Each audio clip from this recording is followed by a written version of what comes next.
Hiya folks, and welcome to another video. This time we're going to be looking at Queensbury railway station, not to be confused with the tube station in London, the one that is in West Yorkshire.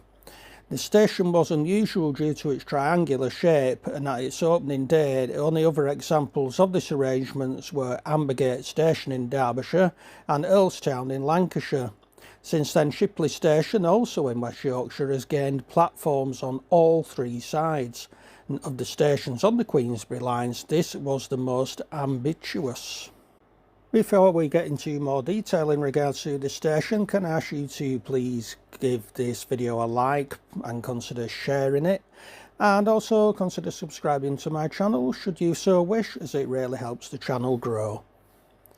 The station was located some distance away from the town itself and at a considerably lower altitude. Queensbury is one of the highest settlements in England, and the station was built around 400 feet lower than the village. Access to the station was via a poorly lit footpath. Although the first line through Queensbury opened in 1878, it was not until April 1879 that the original station was built.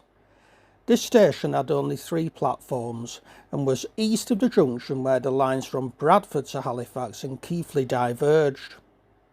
The third platform was a dead end, providing a place for the Keighley trains to stop and start. Queensbury station was 5 miles from Halifax, 4.5 miles from Bradford Exchange and 8 miles from Keighley. By 1890, a newer station slightly to the west was opened, which had 6 platforms, 2 each on the 3 arms of the junction, and a new access road to connect to the town.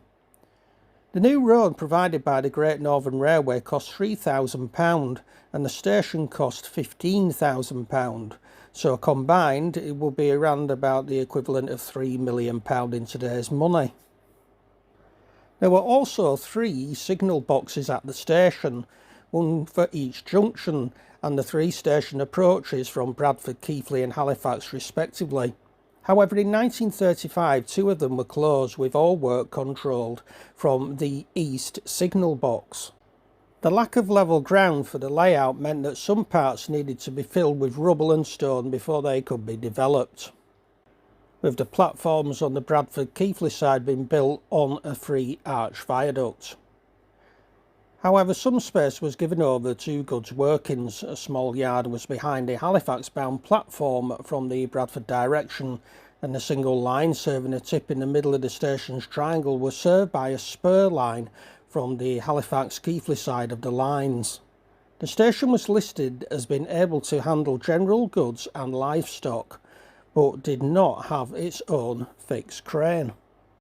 The triangular nature of the station was not unique. As already mentioned, Ambergate railway station in Derbyshire had the same arrangements with 6 platforms. However, its platforms had been rationalised, as have those at Fors and Bishop Auckland, both triangular junctions. Martin Bairstow argues that Earlestown and Shipley do not count, as Earlestown Manchester-bound platforms are tacked on further down, and Shipley has never had 6 platforms at the same time across all lines. The Leeds-bound platforms were added in 1979 and 1992, by which time the Bradford-Skipton platforms had been reduced to 1, so make of that what you will. In 1949, the Halifax-Keighley platforms were little used. Most trains between the 2 towns didn't stop at Queensbury, but occasional and special services did. The arrival of trams in the town of Queensbury in 1901 affected passenger numbers. People arriving on train did not look forward to the climb out of the station along a poorly lit road, preferring to use the tram. In the 1920s, buses started calling to the town, and Sunday services on the line were removed in December 1938. The station was closed to passengers in May 1955 and closed completely in 1963. Almost all of the station infrastructure has now been demolished. The station at Queensbury has been filled in by inert landfill. The viaduct in the photograph here has been demolished and nothing remains except a pile of rubble. What a shame. The only real trace of the station is a little iron footbridge and the portal of Queensbury Tunnel.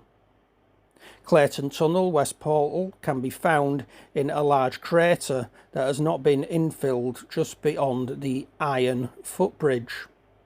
The station is one of the trailheads of the Great Northern Railway Trail that forms a path to Cullingworth along the former track bed.